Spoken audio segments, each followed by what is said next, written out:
But I tell you, if you have a problem figuring out whether you're for me or Trump, then you ain't black. Poor kids are just as bright and just as talented as white kids.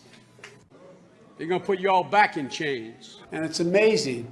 Indian of descent Americans are taking over the country. You, my vice president, my speechwriter, Vinay, I tell you what.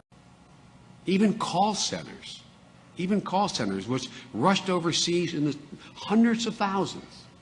How many times you get the call? I'd like to talk to you about your credit card. Geez, the reason I was able to stay sequestered in my home is because some black woman was able to stack the grocery shelf. I think the two-party system, although my Democratic colleagues don't like me saying this, I think the two-party system is good for the South and good for the Negro, good for the black in the South. Other than the fact that they still call me boy, I think they've changed their mind a little bit. And by the way, what you all know, but most people don't know, unlike the African-American community, with notable exceptions, the Latino community is an incredibly diverse community. Not the first sort of mainstream African-American who is articulate and bright and clean and a nice-looking guy.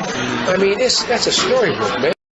You cannot go to a 7-Eleven or a Dunkin' Donuts unless you have a slight Indian accent.